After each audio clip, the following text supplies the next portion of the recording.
तो अभी तक हमने ये बात करी कि अच्छा हमारा माइंड काम कैसे करता है, उसके हमने 4 पार्ट्स के बारे में समझा। That is first part is responsible for receiving the stimulus, second part is responsible for analysing the stimulus, third part is responsible for generating basically sensations पूरी बॉडी में जो जनरेट करने का काम करता है वो थर्ड पार्ट करता है माइंड का। और उसके बाद fourth part of the mind is responsible for generating a reaction और रिस्पॉन्स। ये चीज हमने सीखी अभी तक। इसके बाद हमने सेकंड ये बात करी कि एक्टिविटी के थ्रू हमने ये चीज समझी, बहुत इंपॉर्टेंट एक लिंक समझा कि हमारा माइंड और बॉडी कंप्लीटली एक दूसरे के साथ लिंक्ड पड़ी हुई है। और जो चीज से हमने कंक्लूजन ये भी ड्रॉ किया कि अच्छा हम अपने माइंड को समझना चाह रहे हैं, कहीं ना कहीं माइंड को टैकल करना चाह रहे हैं, तो उसके लिए हमें पहले अपनी कहीं ना कहीं ब्रेथ को समझना पड़ेगा। इसलिए हम ब्रीदिंग एक्सरसाइज भी कर रहे हैं, इसके बारे में हमने बात करी। तो these are the 2 main conclusions. और लास्ट में हमने यहां पर स्टेटमेंट एक दिया था दैट सेल्फ अवेयरनेस का एक्चुअल मीनिंग क्या होता है। Self awareness is not the awareness of your thoughts. Thoughts के बारे में अवेयर होना is not self awareness. Self awareness is awareness of your self, your breath, your sensations. यहां तक हमने थोड़ा पार्ट इसमें डिस्कस किया कि माइंड कैसे काम करता है। अब थोड़ा सा नेक्स्ट सेक्शन पे हम बढ़ने जा रहे हैं। नेक्स्ट सेक्शन में हम बात करेंगे मेनली अबाउट कि how to deal with our fears, कि फियर्स को, किसी भी तरह के फियर को, एंग्शियस फीलिंग को, या अनईजीनेस आ रही है लाइफ में, किसी भी तरह की माइंड से रिलेटेड अनईजीनेस या अनपीसफुलनेस आ रही है, तो उसको कैसे टैकल करना है उसके बारे में हम यहां पर बात कर रहे होंगे। मेनली पूरा फियर कैसे टैकल करना है उसका मैंने एक पूरा स्टेप वाइज प्रोसेस बना रखा है, वो मैं आपके साथ शेयर करने जा रहा हूं अब।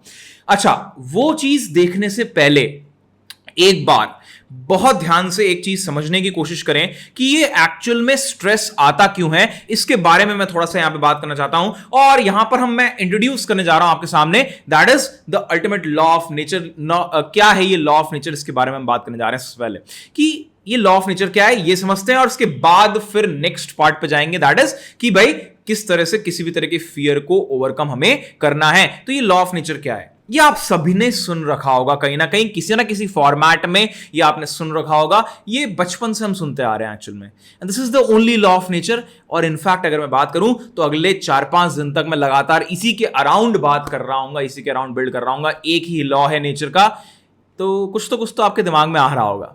क्या ये लॉ ऑफ कर्मा की मैं बात कर रहा हूं? नहीं, लॉ ऑफ कर्मा अलग है, उसके बारे में भी हम बात करेंगे, डे 3 में जाकर के बात करेंगे। लॉ ऑफ कर्मा एक अलग चीज है।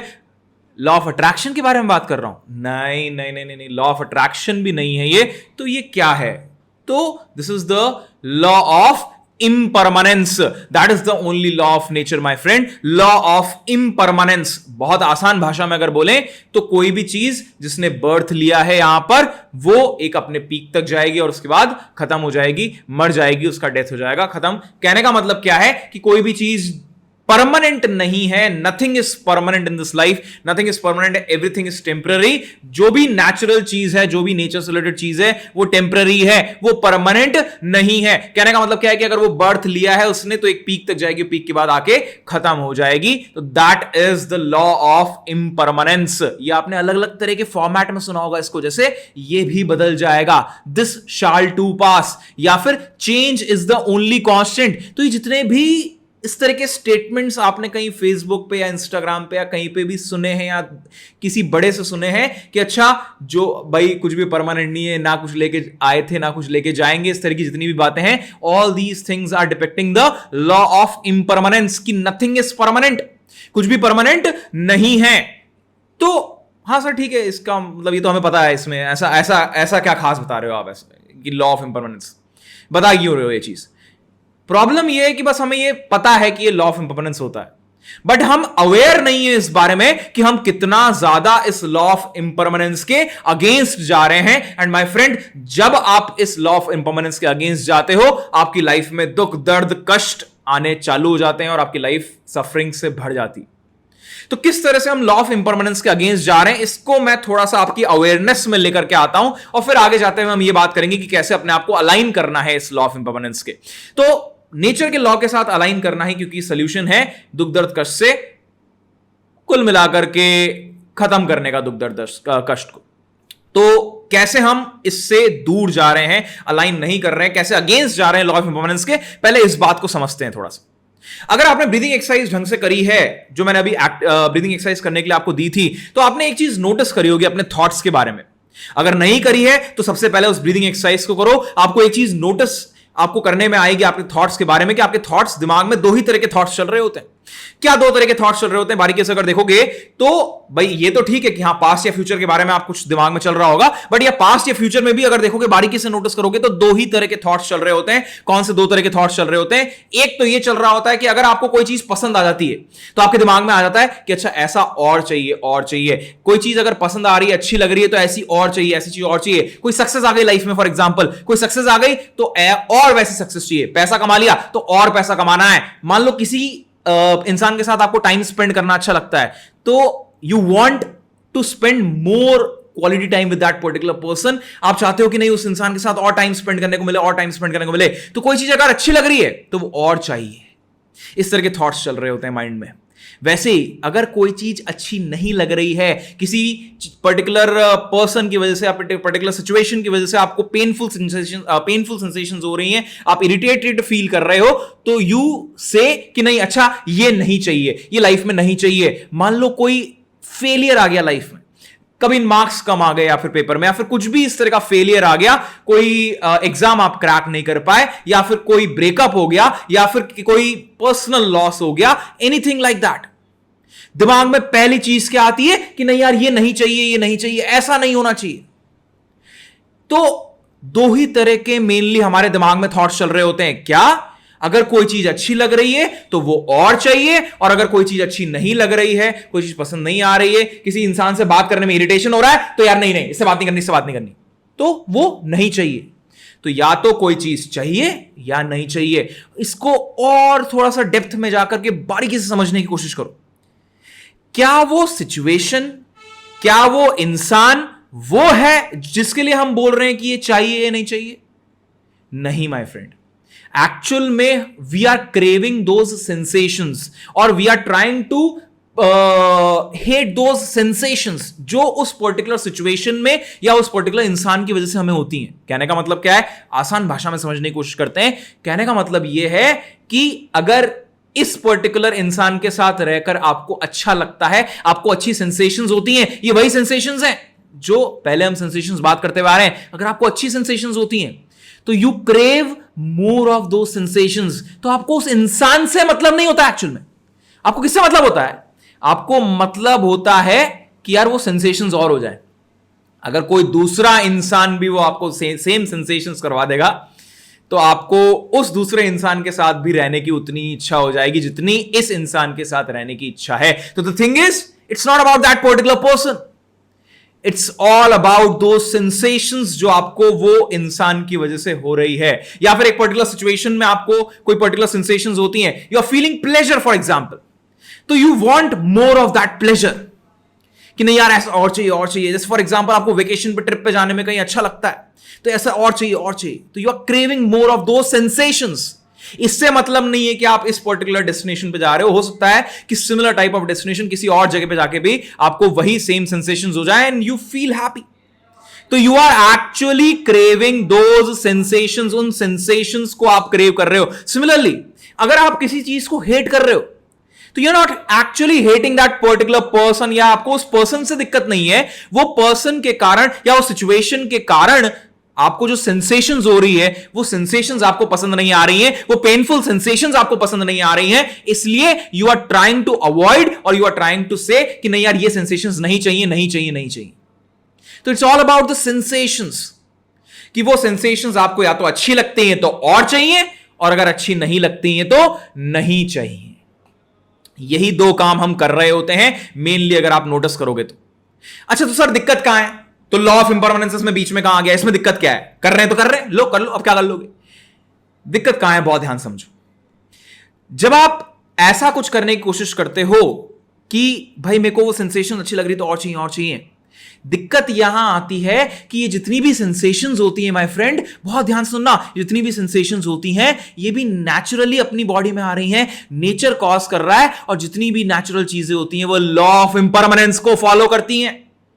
लॉ ऑफ इंपरमानेंस क्या था? अभी अभी मैंने बात करी थी कि कोई भी चीज अगर जिसने बर्थ लिया है तो एक पीक पे जाएगी और खत्म हो जाएगी, मतलब कि वो परमानेंट नहीं है। कहने का मतलब क्या हुआ कि ये जो सेंसेशंस हम फील कर रहे हैं एक पर्टिकुलर इंसान के साथ, एक पर्टिकुलर सिचुएशन में, ये भी परमानेंट नहीं है। और अगर ये परमानेंट नहीं है तो हम एक ऐसी चीज को पकड़ के रखने की कोशिश कर रहे हैं जो परमानेंट नहीं है। हम चाह रहे हैं कि ये और आए और आए और हो, but the thing is permanent ही नहीं है। And you trying to hold on to something which is not permanent. Life में दुख दर्द कष्ट आने ही आने। कोई ऐसी चीज को अगर पकड़ने की कोशिश करोगे जो कि परमानेंट नहीं है तो लाइफ में दुख दर्द कष्ट डाउट सब आ जाएंगे, सफरिंग आ जाएगी। तो इस तरह से हम जब लॉ ऑफ इंपरमानेंस के अगेंस्ट चले जाते हैं, when we are trying to crave some sensations, हम लॉ ऑफ इंपरमानेंस के अगेंस्ट चले जाते हैं और कहीं ना कहीं वहां पर लाइफ में दुख दर्द कष्ट को अट्रैक्ट कर लेते हैं, दुख दर्द कष्ट हमारी लाइफ में आ जाते हैं। तो सर ठीक है, चलो ये बात तो आपकी समझ में आ भी रही है, मान भी ली कि हां जब मैं क्रेव कर रहा हूं, किसी चीज को पकड़ के रखने की कोशिश कर रहा हूं, किसी ऐसी चीज को पकड़ के रखने की कोशिश कर रहा हूं जो कि परमानेंट नहीं है, तो मेरी लाइफ में दुख दर्द कष्ट आ रहे हैं। लॉ ऑफ इंपरमानेंस के मैं अगेंस्ट चले जा रहा हूं, नेचर के मैं अगेंस्ट चले जा रहा हूं। बिल्कुल सही बात है, बात समझ में आ रही है। मगर एक बात बताओ, दिमाग में एक क्वेश्चन आता है लोगों के कि एक बात बताओ सर, ये तो ठीक है बट मेरे दिमाग में एक सवाल आ रहा है कि चलो ठीक है, जब मैं किसी चीज जो परमानेंट नहीं है उसको पकड़ रहा हूं तो मैं लॉ ऑफ इम्परमानेंस के अगेंस्ट जा रहा हूं, क्योंकि वो कह रहा है कि नहीं खत्म हो जाएगी और मैं जबरदस्ती पकड़ के रखने की कोशिश कर रहा हूं। ठीक है, ये बात तो समझ में आती है। मगर एक बात बताओ, लॉजिकली आप खुद ही सोचो सर, कि जब मैं दूर हटाने की कोशिश कर रहा हूं कि नहीं भाई हट हट जा, नहीं चाहिए, ये पेनफुल सेंसेशन, ये सफरिंग नहीं चाहिए, और लॉ ऑफ इम्परमानेंस भी यही कहता है कि हां ये जो पेनफुल सेंसेशंस होती हैं ये भी खत्म हो जाती हैं क्योंकि है तो सेंसेशंस ही। तो जब मैं भी दूर हटाने की कोशिश कर रहा हूं और ये खुद भी खत्म ही होना चाहती है, तो मैं लॉ ऑफ इम्परमानेंस के अलाइन हो जाना चाहिए। ऐसा दिमाग में क्वेश्चन आता है, एक थॉट आता है कि तो मैं लॉ ऑफ इंपरमानेंस के साथ अलाइन होना चाहिए क्योंकि मैं भी दूर हटाना चाहता हूं और ये खुद भी खत्म होना चाहती है, तो मैं लॉ ऑफ इंपरमानेंस के अलाइन हो रहा हूं वहां। तो सर आप ऐसा क्यों बोल रहे हो कि हां हम लॉ ऑफ इंपरमानेंस के अगेंस्ट चले जाते हैं ऐसे केस में?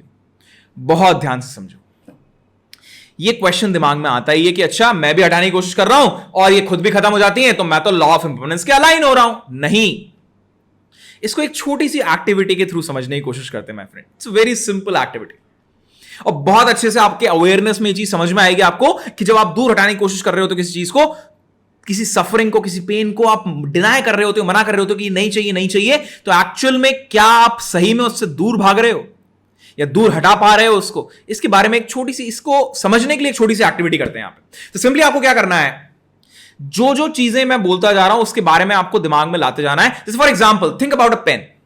आपके दिमाग में एक पेन की इमेज आ गई होगी, एक पेन की इमेज आ गई होगी आपके दिमाग में। एक्सीलेंट, बहुत ही बढ़िया। Now think about a water bottle. Water bottle की इमेज आ गई हो आपके माइंड में, पक्का से आ गई होगी। Now think about a table lamp. Table lamp के बारे में सोचो, टेबल लैंप की इमेज आ गई होगी आपके माइंड में। Think about a DSLR camera. Camera के बारे में सोचो, कैमरा के बारे में सोचो, आपके दिमाग में कैमरा की एक इमेज आ जाएगी। Excellent. Now think about laptop. Laptop के बारे में सोचो, आपके दिमाग में एक लैपटॉप की इमेज आ जाएगी, लैपटॉप की इमेज आ जाएगी। एक्सीलेंट, बहुत ही बढ़िया, बहुत ही बढ़िया। अच्छा, now think about a TV remote. TV के रिमोट के बारे में सोचो, आपके दिमाग में टीवी का रिमोट आ जाएगा, टीवी का रिमोट आ गया होगा, पक्का से दिमाग में एक इमेज आ गई होगी टीवी के रिमोट की। एक्सीलेंट, बहुत ही बढ़िया। अच्छा, बंदर के बारे में बिल्कुल मत सोचना, बंदर के बारे में बिल्कुल मत सोचना, बंदर के बारे में बिल्कुल मत सोचना, बंदर के बारे में बिल्कुल मत सोचना। एक मंकी के बारे में, बंदर के बारे में बिल्कुल मत सोचना, बंदर के बारे में बिल्कुल मत सोचना। क्या आ रहा है? बंदर आ रहा है, बंदर आएगा भी सी। तो the thing is, just try to understand this, कि जब भी आप किसी चीज को डिनाई करते हो कि नहीं मेरे को ये नहीं चाहिए, मुझे ये पेन नहीं चाहिए, मुझे सफरिंग नहीं चाहिए, तो what you are trying to do is you are actually attracting all those things into your life. आप उसको दूर नहीं कर रहे हो, एक्चुअली में आप अट्रैक्ट कर रहे हो, क्योंकि हमारे माइंड में ये नहीं, क्योंकि इमेज नहीं होती है। तो मैं बंदर नहीं चाहिए ऐसा भी बोलूंगा तो आपके दिमाग में बंदर ही आएगा। तो ये पेन नहीं चाहिए, जब भी आप ऐसा कुछ अपने दिमाग में घुमाते हो तो आपके दिमाग में वो पेन ही आता है। And we are not aware about that. हमारे माइंड के बारे में हम अवेयर नहीं है और हम अनकॉन्शियसली उस चीज को बार बार माइंड में घुमाते रहते हैं। And we are going against the law of impermanence. हम लॉ ऑफ इंपरमानेंस के अगेंस्ट चले जाते हैं दोनों ही काम करने में। कि अगर मैं यहां पर किसी सेंसेशन को दूर हटाने की कोशिश करूं या उसको क्रेव करने की कोशिश करूं या दूर हटाने की कोशिश करूं, दोनों ही काम करने में मैं लॉ ऑफ इम्परमानेंस के अगेंस्ट चला जाता हूं, and that is the cause of 70 to 80% of our problems in life. या ऐसा बोल लो कि स्ट्रेस का मेन कॉज ही यह है कि मैं लॉ ऑफ इम्परमानेंस के अगेंस्ट जा रहा हूं। इसके कारण हमें स्ट्रेस हो रहा होता है, वहां पे लाइफ में स्ट्रेस आता ही इसलिए है बिकॉज ये दुख दर्द कष्ट आते ही इसलिए है बिकॉज हम लॉ ऑफ इम्परमानेंस के अगेंस्ट जा रहे होते हैं। We are trying to crave something जो खत्म हो चुका है या परमानेंट नहीं है, या we are trying to like उसको हम दूर हटाना चाह रहे हैं, उससे भागना चाह रहे हैं, जो एक्चुअली जिसको हम अट्रैक्ट कर ले रहे हैं, जिस पेन को हम अट्रैक्ट कर ले रहे हैं बाद में। That is how it is working. तो समझो इस चीज को। ये यहां पर आपको अब ये समझ में आएगा कि अच्छा हां कुछ तो गड़बड़ चल रही है। बस इतना अवेयर बनना है अभी के लिए कि अच्छा हां कुछ गड़बड़ है, और उसके साथ हमें आगे सेशन में बढ़ना है, ताकि अब हम इस पे काम करना स्टार्ट करेंगे धीरे धीरे कि अच्छा ठीक है, ये बात तो सर समझ में आ रही है कि लॉ ऑफ इम्परमानेंस के अगेंस्ट जा रहे हैं। चलो आप बोल रहे हो तो ये बात भी समझ में आ रही है, लॉजिकल भी लग रही है कि अच्छा अगर मैं नेचर के लॉ के अगेंस्ट जाऊंगा तो नेचर मुझे दुख दर्द कष्ट देगा। बहुत सिंपल सा लॉजिक है। तो सर ये बताओ आप तो फाइनली कि नेचर के साथ अलाइन कैसे करें अपने आप को, क्योंकि सर मेरे तो 24/7 माइंड में इसी तरह के थॉट्स चलते हैं। या तो मैं कुछ क्रेव कर रहा होता हूं या कर रही होती हूं, या फिर मैं कुछ चीज से दूर हटाने की कोशिश कर रहा होता हूं, कर रही होती हूं। तो माइंड में कंटिन्यूसली थॉट्स तो उसी तरह के चल रहे हैं सर। फिर कैसे अपने आप को लॉ ऑफ इम्परमानेंस के साथ अलाइन करें, नेचर के लॉ के साथ अलाइन करें, नेचर के साथ अलाइन करें, कैसे करें? ये क्वेश्चन आना चाहिए माइंड में। अगर आ गया है तो बहुत ही अच्छी बात है। आगे जाते हुए अपन ये चीज डिस्कस करेंगे इस पूरे सेशन में, इस पूरे प्रोग्राम में हम ये चीज डिस्कस करेंगे कैसे अलाइन करना है अपने आप को लॉ ऑफ इम्परमानेंस के साथ। अभी के लिए मैं एक बार के लिए इसको साइड में रखता हूं। बस मैंने आपको ये बताया है अभी, ये बस आपकी अवेयरनेस में डाला है कि हाँ प्रॉब्लम क्या है, सोल्यूशन अपन धीरे धीरे बात करेंगे। अभी अपन वापस से आ रहे हैं फियर मैनेजमेंट पे, कि किसी भी तरह के डर को, किसी भी तरह के एंशियसनेस को, किसी भी तरह की अनईजीनेस फीलिंग आ रही है आपको, उस तरह की फीलिंग्स को कैसे मैनेज करना है, कैसे ओवरकम करना है, कैसे फेस करना है, लाइफ को कैसे फेस करना है। That is one of the most important things. कैसे करना है उस काम को, वो हम सीखने जा रहे हैं। बहुत ध्यान से सुनिए। तो फर्स्ट ऑफ ऑल कि किसी भी तरह के डर को ओवरकम कैसे करना है, यह समझने से पहले हमें यह समझना बहुत इंपॉर्टेंट है कि किसी भी तरह का डर बनता कैसे है। एक्चुअली किसी भी तरह का फियर बनता कैसे है। अगर हमें यह समझ में आ गया कि किसी भी तरह का डर बनता कैसे है, तो हमें यह भी समझने में आसानी होगी कि उसको ओवरकम कैसे करना है। और कहीं ना कहीं ये जो लिंक्ड है, ये हमारा माइंड कैसे काम करता है, जो 4 पार्ट्स के बारे में मैंने अभी भी बात करी थी, उसी चीज से लिंक्ड है। तो ये सब कुछ लिंक्ड है आपस में, ये पूरा का पूरा सेशन आपस में लिंक्ड है। बहुत ध्यान सुनना। और अगर आपने वो चीज नहीं देखी तो पहले उस चीज को अच्छे से देखो और वो चारों पार्ट्स को समझो, इसके बाद इस वाले पार्ट पे आओ। तो समझो इस चीज को यहां पर कि किसी भी तरह का फियर बनता कैसे है, किसी भी तरह का फियर डेवलप कैसे होता है हमारे अंदर। तो इसको इस तरह से इमेजिन करने की कोशिश करो। मान लो कि हमारे माइंड में ना, इस तरह से हमारे माइंड में दो स्केल, मतलब इन द सेंस एक स्केल है, एक वेइंग स्केल है। वेइंग स्केल मतलब तराजू टाइप्स। जैसे अपन सब्जी मंडी जाते हैं तो एक तरफ वो बाट रखता है, एक तरफ सब्जियां तोल करके देता है अपने को कोई सब्जी वाला जो है। तो इस तरह का कोई वेइंग स्केल है, एक इमेजिनरी सा वेइंग स्केल है हमारे माइंड के अंदर। ऐसा इमेजिन करो, इमेजिनरी सा एक वेइंग स्केल है जिसके एक साइड में तो फियर है और एक साइड में फियरलेसनेस है। एक साइड में फियर है और एक साइड में फियरलेसनेस है, ऐसा मान के चलो। अब होता क्या है? होता यह है कि कोई भी फियर जनरेट ओवर टाइम होता है। और किस तरह से होता है कि it can be because of a certain large event. कोई एक बड़ा इवेंट हुआ हो आपकी लाइफ में, उसके बाद से वो चीज आई हो, या फिर it can be a club of group of events, मतलब कि एक ग्रुप ऑफ इवेंट्स ऐसे हुए हो जिसकी वजह से आपको किसी चीज का डर डेवलप हुआ हो। दोनों पॉसिबिलिटीज बन सकती हैं। अपन पहली पॉसिबिलिटी देखते हैं कि अच्छा कोई एक मेजर इवेंट हो गया, उसकी वजह से आपको किसी चीज का डर चालू हुआ। और मैं अपना ही एग्जांपल यहां पर दे देता हूं। जैसे फॉर एग्जांपल मेरे को एक वन ऑफ द मोस्ट गहरा डर था मुझे, that was fear of being alone, कि कहीं मैं अकेला ना रह जाऊं लाइफ में। That was the fear of being alone, जिसको मैंने ओवर टाइम सबसे पहले जो टैकल किया था इस पर्टिकुलर प्रोसेस से, स्पिरिचुअलिटी वाले पाथ पे चलते हुए सबसे पहले जो टैकल किया था, वो मैं फियर आपके साथ अभी यहां पे शेयर करने जा रहा हूं अपनी लाइफ का। सिमिलरली एक मैं छोटा सा भी फियर ले लूंगा ताकि थोड़ा और क्लैरिटी आ जाएगी, उसमें एग्जांपल भी और हो जाएगा आपके पास। तो एक छोटा फियर भी ले लेंगे। जैसे मेरे को एक था कि मेरे को गहरे पानी से डर लगता था। तो ये दो फियर के बारे में हम यहां पे बात करने जा रहे हैं कि मेरे को एक तो फियर था कि फियर ऑफ बीइंग अलोन, कि कहीं मैं अकेला नहीं रह जाऊं। और दूसरा is fear of deep water, गहरे पानी का डर। अब ये कैसे चालू होता है, बनता कैसे किसी भी तरह का डर, उसको बहुत ध्यान समझना। हुआ क्या कि व्हाट हैपेंड वाज कि जब मैं 8th स्टैंडर्ड में था अपने, तो 8th स्टैंडर्ड में अ फ्रेंडशिप एंडेड बैडली। एक फ्रेंडशिप, एक रिलेशन जो था वो बहुत बुरी तरह से खत्म हुआ। अब जब वो खत्म हुआ तो मेरे दिमाग में एक थॉट आया, ऑब्वियस चीज है, ये सबके दिमाग में आता है, इस तरह का एक थॉट दिमाग में सबके आता है। क्या थॉट आया कि नहीं यार ऐसा नहीं होना चाहिए था। क्यों? क्योंकि वहां पर रियलिटी में मान लो कोई चीज हो रही थी। इसको उससे भी लिंक करते हुए चलना जो अपने 4 पार्ट्स ऑफ द माइंड अभी सीखे, उससे भी लिंक करते हुए चलो कि अच्छा वो रियलिटी में इवेंट हुआ, इस अभी जो हुआ वो रियलिटी में इवेंट हुआ। मेरे 3 से 4 सेंसेस एक साथ एक्साइट हो रहे थे, और एक्साइट होने के बाद वहां पर मेरे को जो सेंसेशंस हो रही थी वो पेनफुल सेंसेशंस हो रही थी। सी पार्ट जो जनरेट कर रहा था सेंसेशंस, वो पेनफुल, दुख, दर्द, कष्ट वाली सेंसेशंस जनरेट कर रहा था। तो वो रियलिटी में एक इवेंट हुआ वहां पर, और वो जो रियलिटी में एक इवेंट हुआ, उस रियलिटी वाले इवेंट में वहां पर मुझे वो दुख, दर्द, कष्ट हुआ। वो वहां पर होकर के जब हुआ तो दिमाग में एक थॉट आया, यार ऐसा नहीं होना चाहिए। लाइफ में कभी अगर ऐसा वापस से हो गया तो शायद मैं झेल ना पाऊं उस चीज को। ऐसा होता भी है जनरली, हमारे को कोई पर्सनल लॉस आ जाए, कोई फेलियर आ जाए लाइफ में, या कोई ऐसा दुख दर्द कष्ट आ जाए, कोई हमें कोई बहुत अपना क्लोज पर्सन कुछ हार्शली, रूडली ऐसा कुछ बोल दे, तो हमारे दिमाग में पहला थॉट ही आता है। और ये काफी ज्यादा इन द सेंस नर्चर्ड इन है हमारा माइंड जो है उसमें, कि हमारे दिमाग में पहला थॉट ही आता है कि यार ऐसा नहीं होना चाहिए था, ये क्यों हो गया मेरे साथ, समथिंग लाइक दैट। तो मेरे दिमाग में भी वही थॉट आया कि नहीं यार ऐसा नहीं होना चाहिए, ये क्यों हुआ, या ऐसा नहीं होना चाहिए था कुल मिलाकर के, या फिर ऐसा फ्यूचर में नहीं होना चाहिए। And the moment you deny that particular feeling my friend, जब आप उससे भागने की कोशिश करते हो कि ऐसा नहीं होना चाहिए, जब आप भी ऐसा बोल देते हो, तो देखो पैरेलल में एक और थॉट आएगा माइंड में। जब आप ऐसा बोलोगे ना कि नहीं ऐसा नहीं होना चाहिए, तो एक डर भी आएगा। डर किस चीज का आएगा कि अगर हो गया तो, कि अगर वापस से वही ब्रेकअप या उस तरह का कुछ क्या बोलते हैं रिलेशन खत्म हो गया तो, इस तरह की फ्रेंडशिप कुछ खत्म हो गई तो फिर क्या होगा।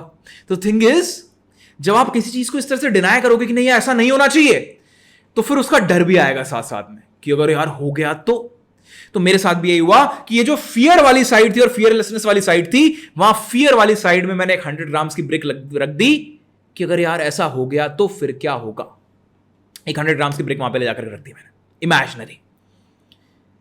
तो जैसे ही मैंने ये बात बोली कि अगर यार ऐसा नहीं होना चाहिए, तो दिमाग में एक फियर आया कि नहीं यार ऐसा हो गया तो फिर क्या होगा। ये तो भी पहली ब्रिक थी, इससे कोई डर डेवलप नहीं होता, तो पहली ब्रिक थी। ये तो रियलिटी में जो इवेंट हुआ वो इवेंट होकर वहां पे खत्म हो गया। अब असली गेम तो अब चालू हुआ।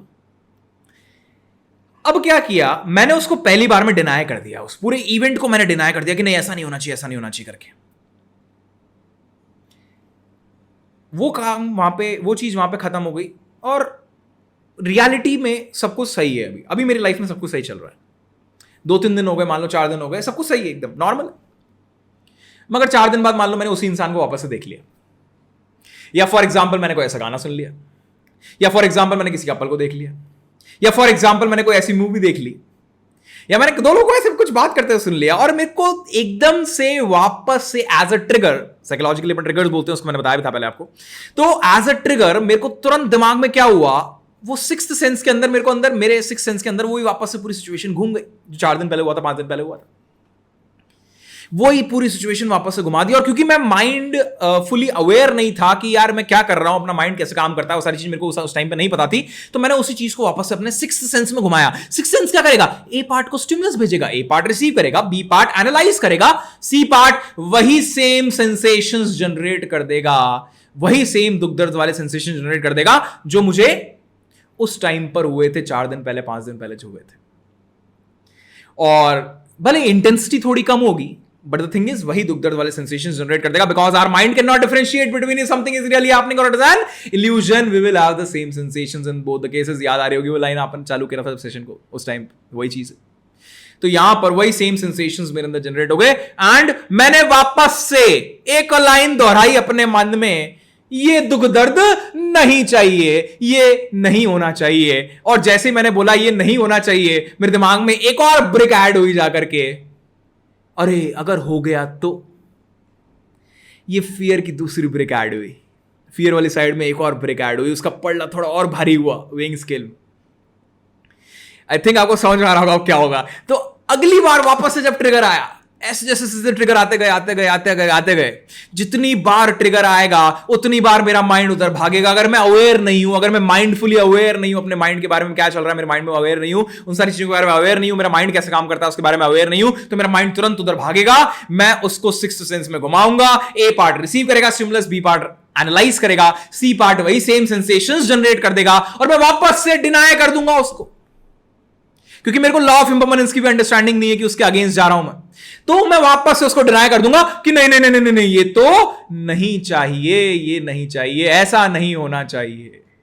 और जैसे मैं ऐसा बोलूंगा कि ऐसा नहीं होना चाहिए, नहीं चाहिए, मेरे दिमाग में वापस से एक और फियर आएगा कि अगर हो गया तो। और ये मैं कंटिन्यूसली ब्रिक्स ऐड किए जा रहा हूं, ऐड किए जा रहा हूं, ऐड किए जा रहा हूं, ऐड किए जा रहा हूं, ऐड किए जा रहा हूं, ऐड किए जा रहा हूं, और ये फियर वाली साइड भारी होती जा रही है, भारी होती जा रही है। माय फ्रेंड, कोई भी फियर जो बनता है वो एक दिन में नहीं बन जाता, वो ओवर टाइम बनता है। ऐसा नहीं होगा कि आपको कल इस चीज से डर नहीं लगता था और आज बहुत ज्यादा डर लगता है, ऐसा कुछ नहीं होता। वो ओवर टाइम डर बनता जाता है, गहरा होता जाता है, गहरा होता जाता है। अब इसके कारण आपके बिहेवियर में चेंजेस आने चालू होते हैं ओवर टाइम। जैसे फॉर एग्जाम्पल, मैं अपने आप को नोटिस करता था, तो ये ओवर टाइम मेरे बिहेवियर में भी चेंजेस लाना चालू किया इसकी वजह से कि मेरे को सोशली बहुत ज्यादा मैं ऑकवर्ड होने लग गया था। कि मेरे को बात करने में, लोगों से बातचीत करने में बहुत ऐसा लगता था, अनईजीनेस फील होती थी।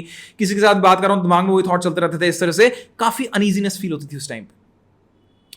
सिमिलरली इन द सेंस मैं अपने आप को एक टाइम पे तो आइसोलेट भी करने लग गया था। फर्स्ट ईयर सेकंड ईयर तक जाते जाते आइसोलेट भी करने लग गया था अपने आप को कि नहीं नहीं यार, बात ही नहीं करनी किसी से, क्योंकि बात करूंगा तो फिर दिमाग में सब थॉट चलेंगे, ये सब कहीं बाहर निकलना वगैरह वगैरह। इस तरह के अलग अलग तरह के बिहेवियर में चेंजेस आपको देखने को मिलते हैं। जैसे जैसे कोई भी फियर, आपका साइकोलॉजिकल फियर जो होता है वो गहरा होता जाता है, ये बिहेवियर में चेंजेस आने लग जाते हैं। आपके बॉडी के लेवल पे चेंजेस आएंगे आपके, क्योंकि mind body is completely linked to each other. तो माइंड और बॉडी के लेवल पे आपको चेंजेस दिखने लग जाएंगे। इस तरह से कोई भी डर बनता है, धीरे धीरे धीरे धीरे ओवर टाइम बनता है।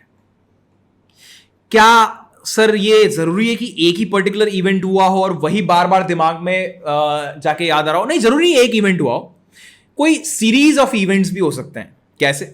ये बहुत इंटरेस्टिंग है। फॉर एग्जाम्पल, मेरे पास कई क्लाइंट्स आते हैं, दे आर लाइक कि सर मेरे को ना पब्लिक स्पीकिंग में बहुत डर लगता है, पब्लिकली मैं बोल नहीं पाती हूँ या बोल नहीं पाता हूँ। तो आई एम लाइक, बिकॉज कहीं ना कहीं अगर आप पास्ट में जाकर के देखोगे तो कुछ बच्चों को स्कूल में क्योंकि चमका दिया गया होता है। कहने का मतलब क्या है, एक दो बार खड़े हुए होंगे, क्लास में कुछ बोले होंगे, कुछ ऐसा बोल दिया होगा कि पूरी क्लास हंस गई उनके ऊपर, मान लो टीचर भी हंस गया उनका।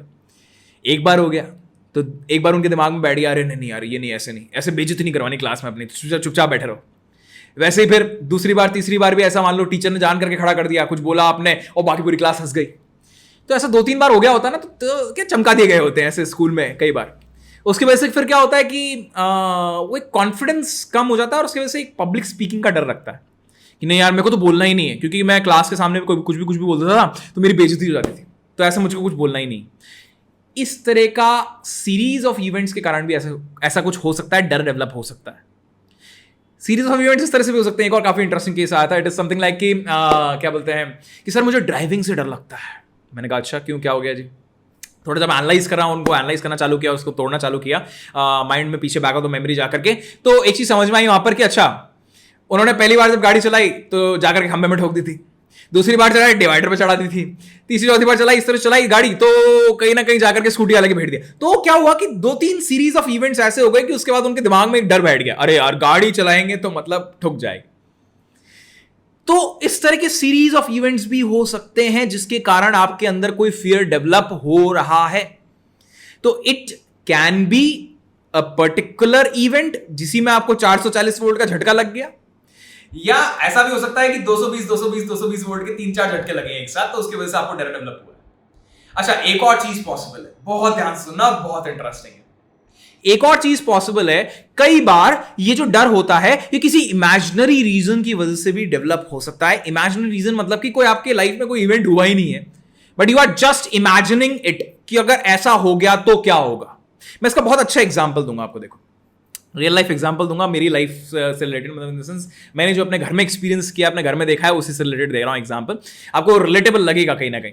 फॉर एग्जाम्पल जो अभी 3 साल पहले जो ये जो लॉकडाउन लगा था, तीन साढ़े 3 साल पहले जो लॉकडाउन लगा था, सबसे पहला जो लॉकडाउन लगा था 24 मार्च के आसपास का, जो सबसे पहला लॉकडाउन लगा था कोरोना का, उस टाइम पे क्या हुआ था कि लाइक कंटिन्यूसली मेरे जो ग्रैंडफादर हैं, दादाजी जो हैं, he was continuously watching these news channels and he was like अरे यहाँ केस आ गया, यहाँ केस आ गया, कॉलोनी में यहाँ केस आ गया वगैरह वगैरह। इस तरह से कंटिन्यूसली इनपुट वो लिए जा रहे थे और कंटिन्यूसली अपने दिमाग में ये चीज डाले जा रहे थे, घुमाए जा रहे थे उसको देख करके कि नहीं यार कहीं कोरोना ना हो जाए, कहीं कोरोना ना हो जाए, कहीं कोरोना हो जाए, समथिंग लाइक दैट। इस तरह से दिमाग में घुमाए जा रहे थे उस चीज को। उनको कोरोना हुआ नहीं और अच्छी बात है, बहुत टच वुड, अच्छी बात है, नहीं हुआ। बट द थिंग इज उनकी इस पर्टिकुलर दिमाग में, इमेजिनेशन में उस चीज को घुमाने की वजह से बार बार बार बार बार बार बार बार एक फियर डेवलप हुआ कंटिन्यूसली, क्योंकि उस चीज को घुमाते रहे तो एक फियर डेवलप हुआ। और फियर डेवलप होने की वजह से अलग अलग तरह के बिहेवियर में चेंजेस देखने को मिल रहे थे। जैसे फॉर एग्जाम्पल उन्होंने क्या किया था कि घर के इस पार्ट में अलग चप्पल, फिर इतना अंदर घुसेंगे तो इसके लिए अलग चप्पल, फिर इसके लिए अलग चप्पल, इसके लिए अलग चप्पल। तो द थिंग इज बिहेवियर में चेंजेस, बहुत ही अजीब सा बिहेवियर। सिमिलरली एक और चीज कि उनको बर्थडे के लिए केक भेजा था, मतलब बर्थडे तो आया था बीच में, तो एक केक भेजा था, तो उन्होंने उस केक को भी लिटरली 2 दिन धूप में बाहर रख करके फिर अंदर लेके गए थे, तो वो खराब हो गया था ऑब्वियस चीज। तो घर में बनाया हुआ केक था बल्कि वो। तो the thing is you need to see कि किस तरह के बिहेवियर में चेंजेस आ सकते हैं किसी इंसान के, and it's perfectly all right. But the thing is वो फियर किस तरह के बिहेवियर के चेंजेस आपके अंदर लेकर के आ रहा है, just try to imagine that. और कहीं ना कहीं आपके अंदर भी कोई ना कोई ऐसा डर जरूर से होगा, अगर आप यहां तक देख रहे हो सेशन को, कि वो आपके अंदर बिहेवियर के चेंजेस लेकर के आ रहा होगा। लोगों से बात करने का तरीका चेंज हो जाता है, बिहेव करने का तरीका आसपास वो चेंज हो जाता है, बहुत सारे चेंजेस आते हैं, फिजियोलॉजिकल माइंडसेट में चेंजेस आते हैं, बहुत सारे चेंजेस आते हैं इस तरह के, बिकॉज ऑफ फियर्स। हम अपने आप को पूरा एक्सप्रेस ही नहीं कर पाते हैं, हम अपने आप को खुल करके काम ही नहीं कर पाते हैं, हमारी एफिशिएंसीज इफेक्ट होती हैं उसकी वजह से, हमारा इन जनरल प्रोडक्टिविटी इफेक्ट होती है उसकी वजह से। ये इस तरह के फियर्स, साइकोलॉजिकल फियर्स डेवलप होने की वजह से, समझो उस चीज को। तो ये इस तरह से किसी भी तरह की डर बनता है। जैसे फॉर एग्जांपल मैंने वो पानी वाला डर का एग्जांपल भी दिया था, उसका भी एग्जांपल देता हूं, उसका भी बोला था मैंने।